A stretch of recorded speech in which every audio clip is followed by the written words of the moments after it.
روحانی ترقی خدا کی تابعداری کے وسیلے سے ایک ساتھ بڑھنے کے لیے ہمیں کلام کو ثابت قدمی اور مستقل مزاجی سے سیکھنا چاہیے۔ میں مشل ہوں۔ خدا کے ساتھ چلنے کے لیے کلام کو سیکھنے میں اس اصول کو تقویت ملتی ہے، نہ صرف نئے عہد نامہ میں بلکہ پیدائش سے مکاشفہ تک۔ یہ ایک طاقتور اصول ہے، اور پطرس یہاں ان ایمانداروں کے حوالے سے اس پر غور کرتا ہے جنہیں وہ پورے رومن میں لکھ رہا ہے، اور اس لیے وہ اس بات کو بڑے خاص طور پر مخاطب کرتا ہے۔ پہلے پطرس 2 باب میں آیت 1 میں زندگی گزارنے کا یہ اصول ہے: پس ہر طرح کی بدخواہی اور سارے فریب اور ریاکاری اور حسد اور ہر طرح کی بدگوئی کو دور کر کے، اور یہاں زور دیا گیا ہے، نوزاد بچوں کی مانند خالص روحانی دودھ کے مشتاق رہو، تاکہ اس کے ذریعے سے نجات حاصل کرنے کے لیے بڑھتے جاؤ، اگر تم نے خداوند کے مہربان ہونے کا مزہ چکھا ہے۔ یہاں پطرس رسول واقعی ان الفاظ پر زور دیتا ہے جس پر پالوس نے کرنتھیوں کو لکھتے وقت زور دیا تھا، اور وہ لکھتا ہے: دیکھو، جب میں تمہارے ساتھ تھا تم بچے تھے، اور جیسے میں تمہیں لکھ رہا ہوں تم ابھی تک بچے ہو۔ اور وہ آگے بات کرتا ہے کہ کلام کا دودھ پینا کتنا ضروری ہے۔ لہٰذا اس تشبیہ کا استعمال کرتے ہوئے آپ خدا کے کلام کو اپنے اندر لینا شروع کر سکتے ہیں، جو صرف دودھ نہیں بلکہ گوشت ہے، اور وہ دراصل ان تشبیہات کا استعمال کرتا ہے، اور اس طرح پطرس ان کے ساتھ شروع کر رہا ہے ان کے مسیحی تجربے میں جہاں وہ ہیں، اور ان کی حوصلہ افزائی کر رہا ہے کہ وہ واقعی خدا کے کلام کو سیکھتے رہیں تاکہ یہ ظاہر کر سکے کہ مسیح کون ہے۔ لیکن پھر وہ کچھ کہتا ہے جو بہت بہت اہم ہے، اور وہ یہ ہے کہ ایسا اس وقت ہوتا ہے جب ہم ایک دوسرے کے ساتھ بڑھ رہے ہوتے ہیں۔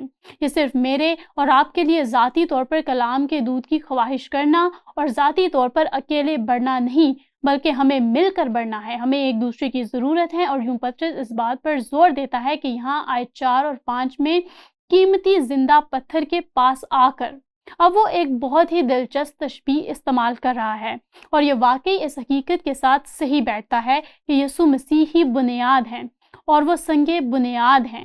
یہ ایک بہت اہم تشبیہ ہے، لیکن غور کریں، پطرس کہتا ہے اس کے یعنی آدمیوں کے رد کیے ہوئے پر خدا کے چنے ہوئے وہ مسیح ہیں، وہ زندہ پتھر تھا، اور پھر وہ اس کا اطلاق ان پر کرتا ہے اور اسے ان سے جوڑتا ہے۔ اس نے کہا: تم بھی زندہ پتھروں کی طرح روحانی گھر بناتے جاتے ہو، تاکہ کاہنوں کا مقدس فرقہ بن کر ایسی روحانی قربانیاں چڑھاؤ جو یسوع مسیح کے وسیلہ سے خدا کے نزدیک مقبول ہیں۔ یہاں دلچسپ بات یہ ہے کہ پطرس یہاں ہیکل کی تشبیہ استعمال کرنے کی کوشش کر رہا ہے۔ اگر آپ کبھی یروشلم میں ہیکل کی باقیات اور ان پتھروں کو دیکھنے گئے ہوں جو اس ہیکل کو بنانے کے لیے استعمال کیے گئے تھے، اور یقیناً ایمانداروں کے طور پر ہمیں سکھایا جا رہا ہے کہ ہم زندہ ہیکل ہیں، لیکن یہاں پطرس اب بھی زندہ پتھر کی تشبیہ استعمال کرتا ہے۔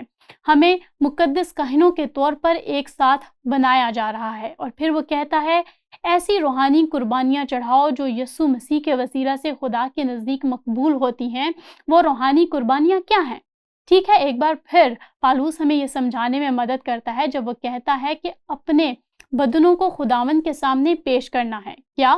ایک زندہ قربانی کے لیے۔ اب ہم جانوروں کی قربانیاں پیش نہیں کر رہے ہیں، یسوع مسیح وہ قربانی بن گیا ہے، اور چونکہ وہ مر گیا ہے ہم زندہ رہ سکتے ہیں۔ ہم یسوع مسیح کے بدن میں زندہ قربانیاں ہیں۔ ایک اور تشبیہ جو پالوس رسول نے واقعی اس حیرت انگیز عضو کی وضاحت کرنے کے لیے استعمال کی، جسے ہم کلیسیا کہتے ہیں، یا یہ کہ بائبل اسے کلیسیا کہتی ہے۔ اب جیسا کہ پطرس نے یہ الفاظ لکھے ہیں، میں ہمیشہ یہ سوچنے کی کوشش کرتی ہوں جب اس نے یہ الفاظ لکھے تو اس کے ذہن میں کیا چل رہا ہوگا۔ ٹھیک ہے، میرے خیال میں اس نے کئی سال پہلے یروشلم میں جو کچھ ہوا اس کے بارے میں سوچا ہوگا جب کلیسیا قائم ہوئی اور وہ خوشخبری اور تعلیم دینے کے لیے اٹھ کھڑا ہوا تھا۔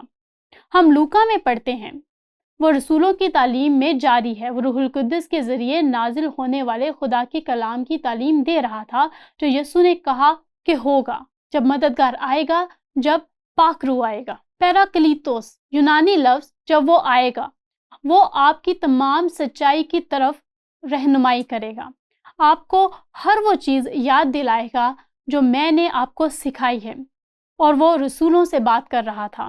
اور جب یسوع واپس آسمان پر چلے گئے تو روح القدس آیا۔ پطرس روح القدس کے الہام سے اٹھ کھڑا ہوا اور خدا کی مرضی سے تعلیم دینا شروع کرتا ہے۔ وہ یہ نہیں کہہ سکتا تھا اپنی بائبل لیں اور اعمال کی کتاب کی طرف رجوع کریں کہ یہ ہو رہا تھا۔ وہ یہ نہیں کہہ سکتا تھا اپنی بائبل لیں اور میں آپ کو دکھانا چاہتا ہوں کہ یوحنا نے کیا لکھا۔ یوحنا نے کئی سالوں بعد انجیل نہیں لکھی تھی۔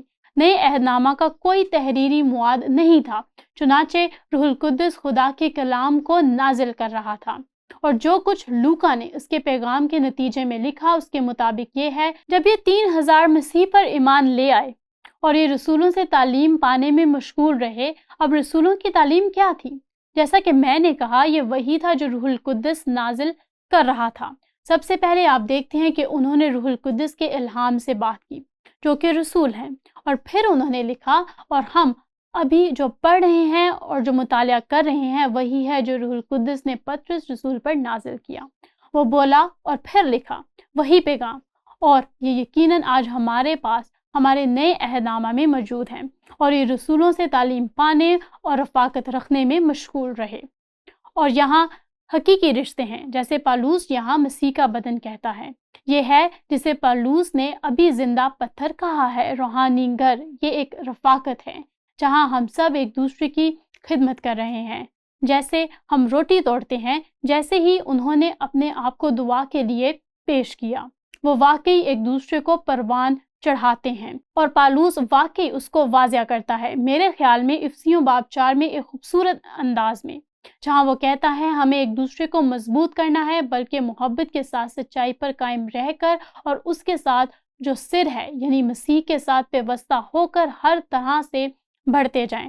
دوسرے لفظوں میں مسیح کی مانند بنے، جس سے سارا بدن، اور یہاں پالوس رسول بدن کی تشبیہ استعمال کرتا ہے۔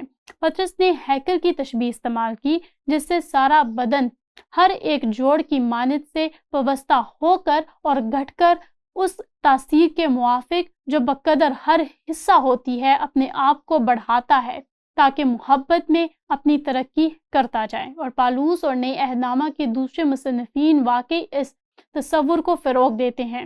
یہ کتنا اہم ہے کہ ایمانداروں کے ایک جسم ہونے کے طور پر، ایمانداروں کے ایک خاندان ہونے کے طور پر ہم ایک دوسرے کی خدمت کرتے ہیں اور ایک دوسرے کی ترقی کا باعث بنتے ہیں۔ یہ خدا کے شاندار منصوبے کا حصہ ہے۔ اب اس سے ایک سوال سامنے آتا ہے، اور وہ یہ ہے کہ کیا ہوتا ہے جب کلیسیاں بائبل کی تعلیم پر توجہ دیتی ہیں اور متحرک تعلقات کو نظر انداز کر دیتی ہیں، اور متحرک تعلقات پر توجہ دیتی ہیں اور بائبل کو نظر انداز کر دیتی ہیں۔ دیکھیں، دونوں اہم ہیں۔ بائبل بنیادی تعلیم ہے، لیکن اگر ہمارے پاس صرف بائبل کی تعلیم ہے تو اس سے عمل حاصل ہو سکتا ہے، یہ کبھی دل میں نہیں اترتا، یہ ہمارے ذہنوں کے علم تک نہیں جاتا، یہ صرف ہماری تعلیم مسیحی ہونے کی طرف لے جاتا ہے، اور یہ روحانی فخر کا باعث بھی بن سکتا ہے کہ ہم دوسرے لوگوں سے زیادہ جانتے ہیں۔